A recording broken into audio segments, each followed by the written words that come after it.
Let us welcome our Prime Minister with thunderous applause and unmatched enthusiasm.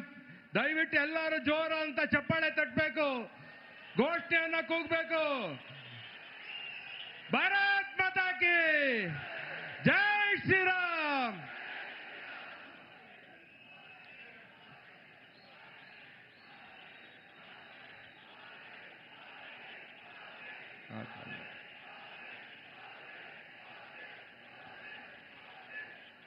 After the historic victories, the nation's confidence has become even more stronger.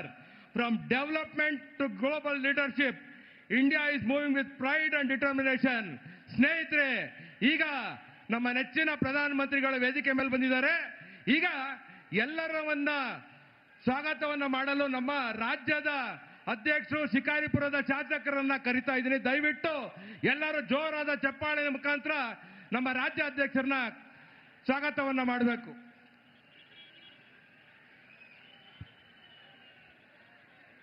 इस देश की नेता कैसा हो, इस देश की नेता कैसा हो। पश्चिम बंगाल के शानदार जीत के बाद आज बेंगलुरु में पधारे हुए इस देश की यशस्वी प्रधानमंत्री और विश्व के नेता सम्मान्य नरेंद्र मोदी जी को आप सबकी तरफ से, कर्नाटक की जनता की तरफ से बहुत स्वागत करता हूं नरेंद्र मोदी जी को।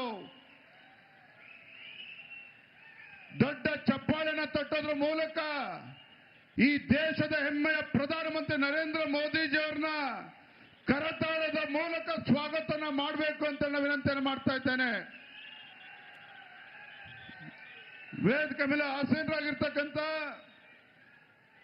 ಮಾಜಿ ಮುಖ್ಯಮಂತ್ರಿಗಳು, ರೈತ ನಾಯಕರಾಗಿರ್ತಕ್ಕಂಥ ಸನ್ಮಾನ್ಯ BS ಯಡಿಯೂರಪ್ಪನವರೇ, ಕೇಂದ್ರದ ಸಚಿವರಾಗಿರ್ತಕ್ಕಂಥ ಗೌರವಾನ್ವಿತ ಪ್ರಹ್ಲಾದ್ ಜೋಶಿಜಿ ಅವರೇ, ರಾಜ್ಯದ ಉಸ್ತುವಾರಿಗಳಾಗಿರುವಂತಹ ರಾಧಾ ಮೋಹನ್ ದಾಸ್ ಅಗರ್ವಾಲ್ ಜಿ ಅವರೇ, ವಿಪಕ್ಷ ನಾಯಕರಾಗಿರುವಂತಹ ಆರ್ ಅಶೋಕ್ ಅವರೇ, ಚಲವಾದಿ ನಾರಾಯಣ ಸ್ವಾಮಿ ಅವರೇ, ಮಾಜಿ ಮುಖ್ಯಮಂತ್ರಿಗಳಾಗಿರುವಂತಹ ಬಸವರಾಜ ಬೊಮ್ಮಾಯಿ ಅವರೇ, ಕೇಂದ್ರದ ಸಚಿವರಾಗಿರುವಂತಹ ವಿ ಸೋಮಣ್ಣ ಅವರೇ, ಶೋಭಾ ಕರಂದ್ಲಾಜೆ ಅವರೇ, ಸಂಸದರಾಗಿರುವಂತಹ PC ಮೋಹನ್ ರವರೇ, ಕ್ಷೇತ್ರದ ಜನಪ್ರಿಯ ಶಾಸಕರಾಗಿರುವಂತಹ ಮಂಜುಳಾ ಅರವಿಂದ್ ಲಿಂಬಾವಳಿ ಅವರೇ, ವೇದಿಕೆ ಮುಂಭಾಗದಲ್ಲಿ ಆಸೀನರಾಗಿರ್ತಕ್ಕಂಥ ಪಕ್ಷದ ಎಲ್ಲ ಕಾರ್ಯಕರ್ತ ಬಂಧುಗಳೇ, ನರೇಂದ್ರ ಮೋದಿಜಿಯವರ ಅಭಿಮಾನಿಗಳೇ, ಪತ್ರಿಕಾ ಹಾಗೂ ಮಾಧ್ಯಮದ ಸ್ನೇಹಿತರೆ, ಬಂಧುಗಳೇ, ನಮ್ಮೆಲ್ಲರಿಗೂ ಕೂಡ ತುಂಬಾ ಸಂತೋಷ ಇದೆ. ನಮ್ಮ ಹೆಮ್ಮೆಯ ಪ್ರಧಾನಮಂತ್ರಿ नरेंद्र मोदी जी ಅವರು कुछ पिछले सालों में जो पश्चिम बंगाल में एक गुंडा राज चल रहा था, जिस पश्चिम बंगाल में एक हिंदू विरोधी सरकार चल रहा था, नरेंद्र मोदी जी के नायकत्व में पश्चिम बंगाल के हमारे कार्यकर्ता के परिश्रम से एक नया इतिहास बना है। पश्चिम बंगाल में, पश्चिम बंगाल के इतिहास में पहली बार भारतीय जनता पार्टी के सरकार पश्चिम बंगाल में आया है। इसलिए और एक बार हमारे प्रधानमंत्री नरेंद्र मोदी जी को हम सब की तरफ से धन्यवाद कहना चाहता हूं। और इस समय में और एक बात कहना चाहता हूं। जिस तरीके से पश्चिम बंगाल में भारतीय जनता पार्टी का शानदार जीत हासिल हुआ है, आज खाली देश में नहीं, पूरे देश में सभी विपक्ष को पता चल चुका है, नरेंद्र मोदी जी के डिक्शनरी में नामुमकिन का सवाल ही नहीं है, असंभव का सवाल ही नहीं है। जहां नरेंद्र मोदी जी जाते हैं उस क्षेत्र में भारतीय जनता पार्टी का विजय तय हो चुका है, ये पूरा देश को पता चला है। ಬಂಧುಗಳೇ, ಇವತ್ತು ನಾವೆಲ್ಲರೂ ಕೂಡ ಹೆಮ್ಮೆ ಪಡುವಂತ ವಿಚಾರ, ಪಶ್ಚಿಮ ಬಂಗಾಳದಲ್ಲಿ ಭಾರತೀಯ ಜನತಾ ಪಾರ್ಟಿಯ ಒಂದು ಐತಿಹಾಸಿಕ ಗೆಲುವನ್ನ ಸಾಧಿಸುವ ಮುಖೇನ ನೇರವಾಗಿ ಇವತ್ತು ನಮ್ಮ ಪ್ರಧಾನಮಂತ್ರಿ ನರೇಂದ್ರ ಮೋದಿಜಿಯವರು ಬೆಂಗಳೂರಿಗೆ ಬಂದಿದ್ದಾರೆ. ನಾವೆಲ್ಲರೂ ಕೂಡ ಸನ್ಮಾನ್ಯ ನರೇಂದ್ರ ಮೋದಿಜಿಯವರ ಸಮಕ್ಷಮದಲ್ಲಿ ನಾವು ಭರವಸೆನ ಕೊಡಬೇಕಾಗಿದೆ. ನಾವೆಲ್ಲರೂ ಸಹ ಕರ್ನಾಟಕ ರಾಜ್ಯದಲ್ಲಿ ನಾವೆಲ್ಲರೂ ಕೂಡ ಒಟ್ಟಾಗಿ ಒಂದಾಗಿ ಮುಂದೆ ಬರ್ತಕ್ಕಂಥ ದಿನಗಳಲ್ಲಿ ಕರ್ನಾಟಕದಲ್ಲಿರ್ತಕ್ಕಂಥ ಈ ಹಿಂದೂ ವಿರೋಧಿ ಕಾಂಗ್ರೆಸ್ ಸರ್ಕಾರವನ್ನ ಭ್ರಷ್ಟಾಚಾರದಲ್ಲಿ ಮುಳುಗಿರ್ತಕ್ಕಂಥ ಕಾಂಗ್ರೆಸ್ ಸರ್ಕಾರವನ್ನ ಬುಡ ಸಮೇತ ಕಿತ್ತಾಕುವಂತ ಕೆಲಸ ನಾವು ನೀವೆಲ್ಲರೂ ಸೇರಿ ಇವತ್ತು ಮಾಡಬೇಕಾಗಿದೆ ಅನ್ನೋ ಮಾತನ್ನ ಈ संदर्भದಲ್ಲಿ ಹೇಳ್ತಾ, माननीय प्रधानमंत्री जी, आप जिस तरीके से पश्चिम बंगाल में भारतीय जनता पार्टी का सरकार आप लेके आया है, हम हमारे कर्नाटक के सभी कार्यकर्ता के तरफ से आपको भरोसा देता हूं, हम आपके मार्गदर्शन में अगले जब भी कर्नाटक में चुनाव होगा, आपके मार्गदर्शन में कर्नाटक में और एक बार भारतीय जनता पार्टी के नेतृत्व में संपूर्ण बहुमत से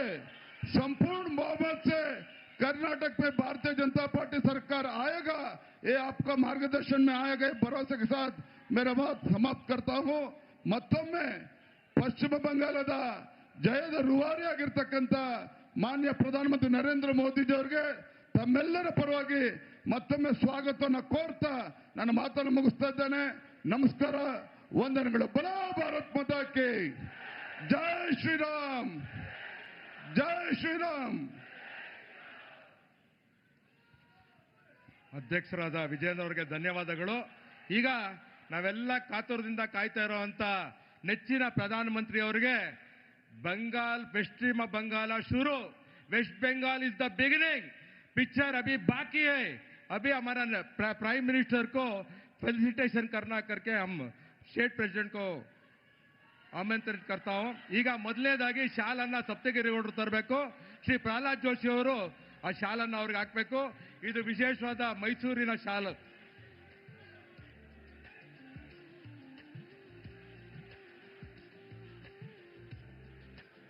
ಅದಾದ್ಮೇಲೆ ವಿಶೇಷವಾದ ಮೈಸೂರು ಪೇಟ, ಮೈಸೂರು ಟರ್ಬನ್ ಅನ್ನ ಮಹೇಂದ್ರ ಮೋದಿ ಅವರು ತರಬೇಕು. ಅದನ್ನ ನಮ್ಮ ಆರ್ ಅಶೋಕ್ ಅವರು, ನಮ್ಮ ನಾಯಕರಾದ ಆರ್ ಅಶೋಕ್ ಅವರು ತೊಡಗಿಸ್ಬೇಕಂತ ಕೇಳ್ಕೊಂತೀನಿ.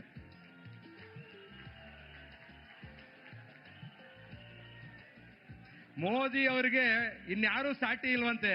ಅದಕ್ಕೆ ನಮ್ಮ ಪ್ರಧಾನಮಂತ್ರಿ ಮೋದಿ ಅವರದೇ ಪುತ್ರಿಯನ್ನ ತಂದು ಕೊಡ್ತಾ ಇದ್ದೀವಿ. ಅದನ್ನ ತಾವು ಎಲ್ಲರೂ ಸೇರಿ, 3 ಜನ ಸೇರಿ, ಅಧ್ಯಕ್ಷರು ಪ್ರಹ್ಲಾದ್ ಜೋಶಿ ಅವರು ಮತ್ತೆ ಅಶೋಕ್ ಅವರು, ಎಲ್ಲ ನಾಯಕರುಗಳು ಸೇರಿ ಅದನ್ನ ಕೊಡ್ಬೇಕಂತ ಕೇಳ್ಕೊಂತೀನಿ. ಜೋರಾದ ಚಪ್ಪಾಳೆ. ಮೋದಿ ಮೋದಿ.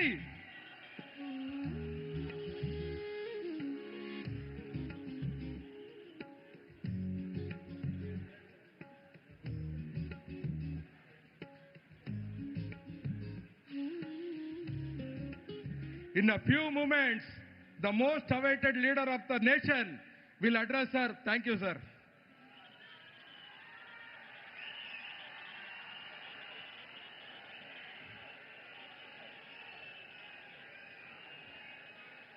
भारत माता की,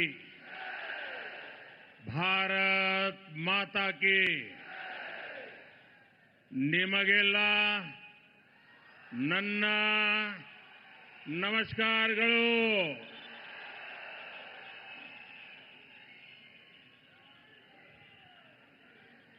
मैं कर्नाटका में बहुत बार आया हूं और कभी-कभी समय अभाव से एयरपोर्ट पर ही इस प्रकार से छोटा कार्यक्रम करके आगे निकल जाता था.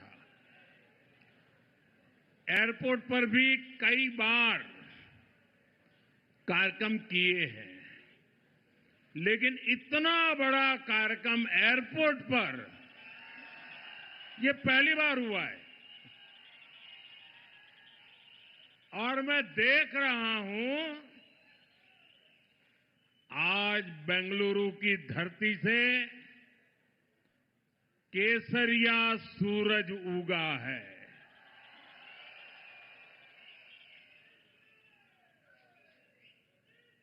एक भाजपा कार्यकर्ता के तौर पर मैं जानता हूं कि भाजपा का कार्यकर्ता ही इतनी सुबह संगठित होकर किसी कार्यक्रम में पहुंच सकता है। आप यहां इतनी बड़ी संख्या में आए हैं, मैं आपका बहुत बहुत आभारी हूं। और मैं देख रहा हूं आप सबकी आंखों में नजर आ रहा है, जिसको भी सुनने का अवसर आता है तो ऐसा लग रहा है कि बंगाल की जीत भी आप ही की जीत है। साथियों, आज 10 मई की ऐतिहासिक तारीख है।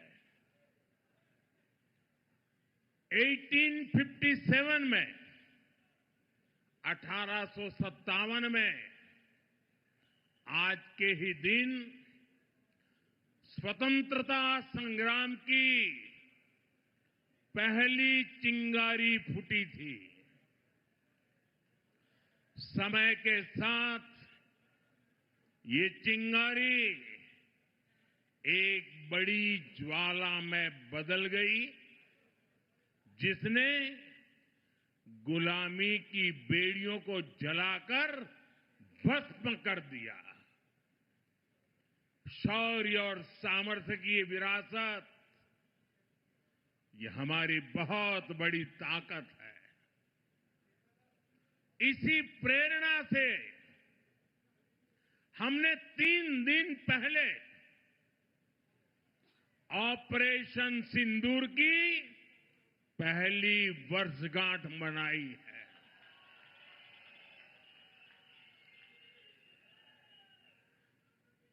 और कल सुबह 11 तारीख को मैं गुजरात के सोमनाथ में रहूंगा।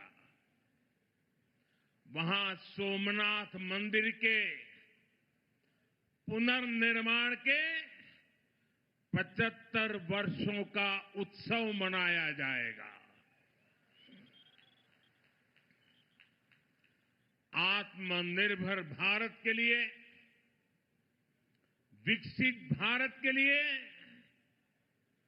ऐसे ऐतिहासिक अवसर हमें नई ऊर्जा से भरते हैं। मैं आज आपके बीच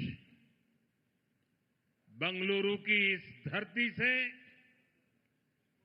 माता अन्नम्मा, उन्हें श्रद्धापूर्वक नमन करता हूं। मैं नाड़ प्रभु केम्पे गौड़ा जी को भी प्रणाम करता हूं। साथियों,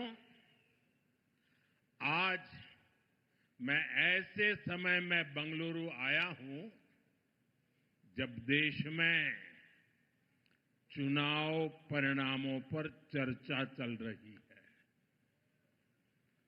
पुडुचेरी में लगातार दूसरी बार एनडीए की सरकार बनना, असम में लगातार तीसरी बार एनडीए की सरकार बनना, बंगाल में पहली बार बीजेपी को इतना बड़ा आशीर्वाद मिलना, और अभी 2 सप्ताह पहले गुजरात के पंचायत और निकाय चुनावों में इतना भारी विजय हुआ कि गुजरात बीजेपी ने पुराने सारे रिकॉर्ड तोड़ दिए। साथियों, ये सब नया इतिहास रचने वाली घटनाएं हैं। साथियों, ये चुनाव परिणाम भारत की राजनीतिक दशा दिशा के लिए महत्वपूर्ण है। ये भारत के नौजवानों, महिलाओं, किसानों, गरीबों और मिडिल क्लास हर वर्ग का मूड दर्शाता है। इन परिणामों का एक बहुत बड़ा मैसेज ये भी है कि अस्थिरता में घिरी इस दुनिया में भारत की जनता स्थिरता का मंत्र दे रही है। भारत की जनता कह रही है कि हमें स्पीड चाहिए, हमें स्कैम नहीं, सॉल्यूशंस चाहिए। हमें राष्ट्र नीति वाली राजनीति चाहिए। साथियों, आज पूरा का पूरा देश भाजपा की राष्ट्र नीति के साथ कदम से कदम मिलाकर चल रहा है। और कर्नाटका तो हमेशा से ही बीजेपी के लिए ऊर्जा का केंद्र रहा है। जब बीजेपी उतनी बड़ी पार्टी नहीं थी, तब भी कर्नाटका ने बीजेपी को एक बड़ी शक्ति बनाया था। आज आंध्रा में एनडीए सरकार है। अगर लोकसभा सदस्यों के हिसाब से देखें तो कर्नाटका में बीजेपी नंबर 1 है। तेलंगाना में बीजेपी नंबर 2 है। पुडुचेरी में बीजेपी एनडीए की लगातार दूसरी बार सरकार बन रही है। आपको याद होगा, सिर्फ 10 साल पहले, यानी पिछले एक चुनाव के पहले, बंगाल में हमारे सिर्फ 3 एमएलए थे। यानी एक चुनाव के पहले, 10 साल पहले जो चुनाव हुआ था, सिर्फ 3 एमएलए। आज वहां 200 से भी अधिक विधायकों के साथ भारतीय जनता पार्टी की सरकार है। अभी केरलम में भी हम 1 से 3 एमएलए तक पहुंच गए हैं। और जब 3 पहुंच जाते हैं ना, तो वो दिन दूर नहीं जब केरलम में भी बीजेपी एनडीए की संख्या 3 से बढ़कर बहुमत के आंकड़े को पार कर जाएगी।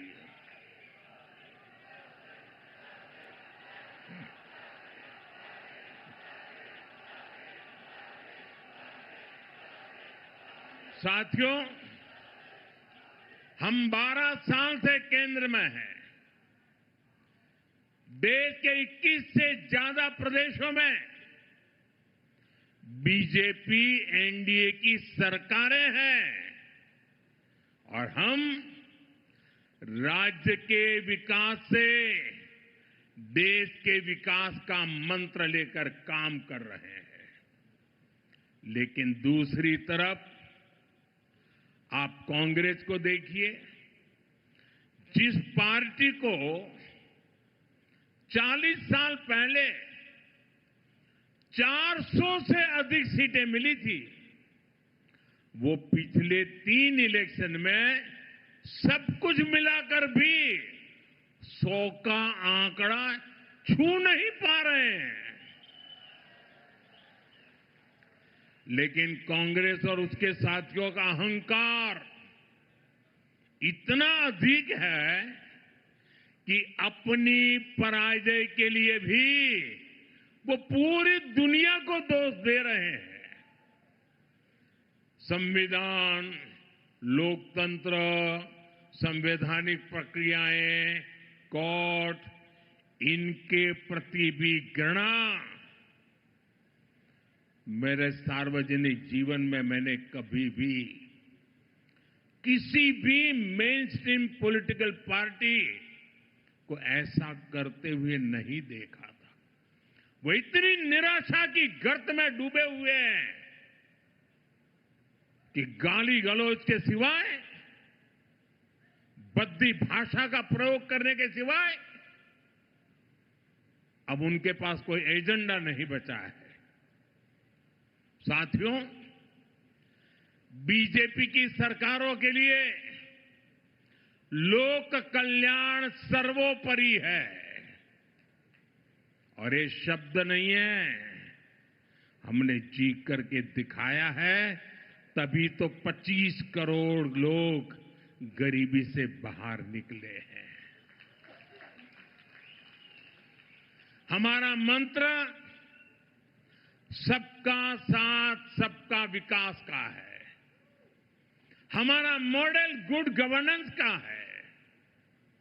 इसलिए हर राज्य में जनता बीजेपी को दूसरी बार, तीसरी बार फिर से सेवा करने का अवसर देती है। लेकिन कांग्रेस की कोई भी राज्य सरकार दूसरी बार सत्ता में वापस नहीं लौटी है। सरकार बनने के कुछ ही महीनों में कांग्रेस के प्रति एंटी इनकम्बेंसी शुरू हो जाती है। ऐसा इसलिए है क्योंकि कांग्रेस को सिर्फ विश्वासघात करना आता है। ये खुद भी झूठे हैं और उनकी गारंटियां भी झूठी है। कांग्रेस की सत्ता की किताब में गवर्नेंस का चैप्टर तो है ही नहीं है।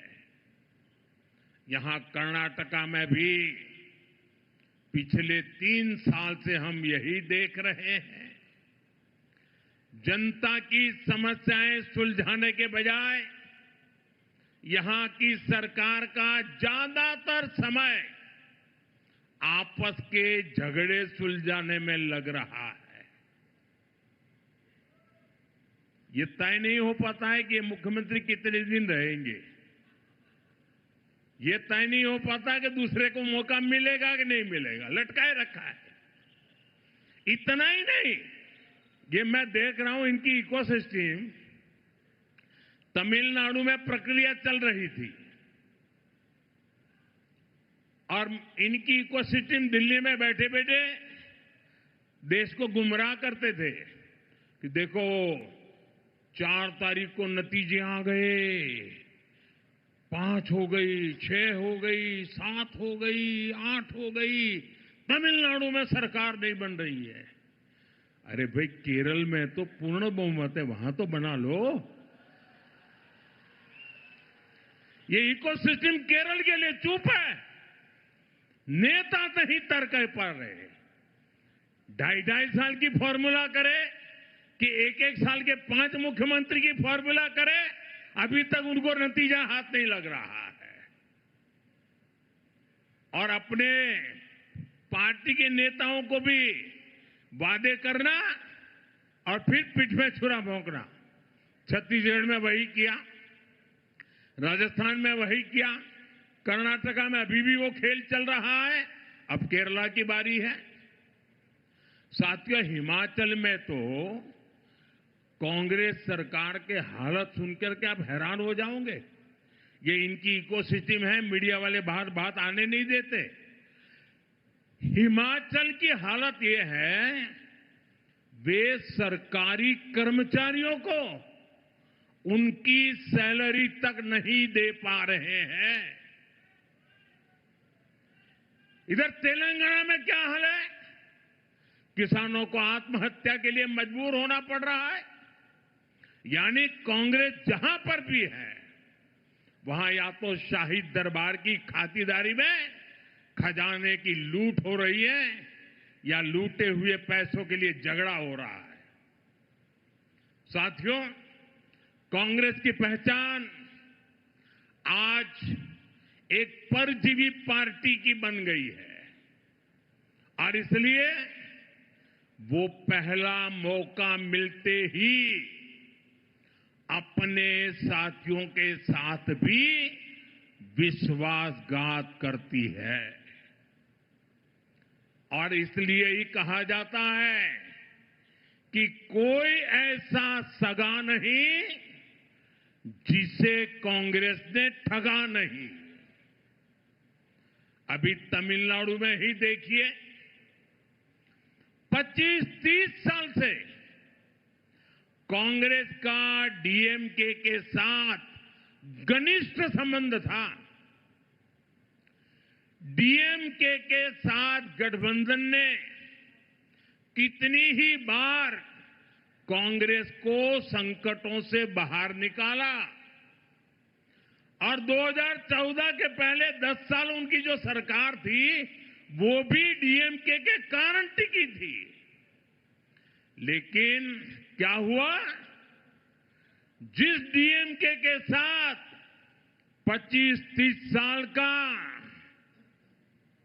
जीने मरने का नाता था, हर पल जो डीएमके कांग्रेस की भलाई के लिए काम करती थी, लेकिन जैसे ही सत्ता का खेल कहीं और मुड़ गया तो सत्ता के लालच में सत्ता भूखी कांग्रेस ने पहला मौका मिलते ही डीएमके की पीठ में छुरा भोंक दिया। परजीवी कांग्रेस को अब एक और पार्टी चाहिए जिसकी पीठ पर सवार होकर वो प्रासंगिक बनी रह सके। साथियों, कांग्रेस ने एक और विश्वासघात देश की बहनों बेटियों के साथ किया है। दशकों से कांग्रेस देश की महिलाओं की आंखों में धूल झोंकती रही है। कांग्रेस महिला आरक्षण का वादा करती थी और फिर अपने ही सहयोगी दलों से इसका विरोध करवाती थी। बड़ा खेल चला करता था। बीजेपी ने इस खेल को खत्म किया। महिलाओं के लिए 33% आरक्षण का कानून बनाया। लेकिन साथियों, कांग्रेस देश की सबसे बड़ी नारी विरोधी पार्टी है। इसलिए कांग्रेस ने संसद में नारी शक्ति वंदन संशोधन को गिरा दिया। ये संशोधन अगर पास हो जाता तो लोकसभा में कर्नाटका की सीटें कहीं अधिक हो जाती, बढ़ जाती। कर्नाटका से बहुत बड़ी संख्या में बहनें बेटियां एमएलए बनती, एमपी बनती, देश का भाग्य निर्णय करने में भागीदार बनती। लेकिन कांग्रेस ने ये नहीं होने दिया। देश की नारी, कर्नाटका की महिलाएं कांग्रेस को इस पाप के लिए कभी माफ नहीं करेगी। साथियों, आज देश विकसित भारत के संकल्प की सिद्धि से जुटा है। इस मंत्र को लेकर के चल पड़ा है और इस संकल्प की सिद्धि में कर्नाटका की बहुत बड़ी भूमिका है। इसलिए ये जरूरी है कि कर्नाटका में ईज ऑफ लिविंग और ईज ऑफ डूइंग बिजनेस दोनों बेहतर हो। मैं कर्नाटका के हर परिवारजन को भरोसा दिलाता हूं कि बीजेपी एनडीए सरकार अपनी तरफ से हर प्रयास कर रही है। साथियों, बीजेपी के लिए देश का हित, देश के लोगों का हित, ये हमारे लिए सर्वोपरि है। आप देख रहे हैं कि इस समय वैश्विक स्तर पर किस तरह की चुनौतियां हैं। वेस्ट एशिया में संकट की स्थितियां लगातार बनी हुई है। युद्ध के इस माहौल का बहुत नकारात्मक असर पूरे विश्व पर पड़ा है और भारत भी इससे प्रभावित हो रहा है। हमारे नार प्रभु केम्पेगौड़ा जी कर्तव्य पालन की मिसाल रहे हैं। उनकी धरती से मैं आज देश के लोगों से भी एक आग्रह करना चाहता हूं। देश के बढ़ते हुए सामर्थ्य में हमें अपना संयम भी बढ़ाना होगा। हमें मिलकर संसाधनों को बचाना होगा। देश के हितों की रक्षा करनी होगी। जिस तरह कोरोना काल में हमने संकटों का मिलकर सामना किया था, वैसे ही देशभक्ति की भावना से हमें फिर एक बार भारत को इन वैश्विक संकटों से निकालने के लिए एक साथ खड़ा होना ही होगा। अपने अपने कर्तव्यों पर बल देना होगा। मुझे विश्वास है ऐसा करके हम हर चुनौती का सामना कर पाएंगे। एक बार फिर यहां इतनी बड़ी संख्या में आने के लिए और सुबह सुबह आने के लिए और ये केसरिया सूरज उगाने के लिए मैं आपका बहुत बहुत आभारी हूं। यहां कुछ बच्चे बढ़िया बढ़िया चित्र बना के ले आए हैं। जरा हमारे एसपी जी के लोग ये चित्र ले लें इन बच्चों से। अगर आपका एड्रेस लिखा होगा तो मैं चिट्ठी लिखूंगा आपको। बहुत बहुत धन्यवाद बेटा। देखिए इधर भी कोई चित्र लेकर के भाग रहा है, ले लो भाई।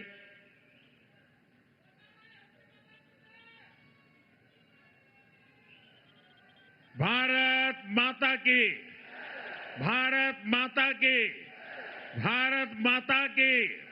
धन्यवाद।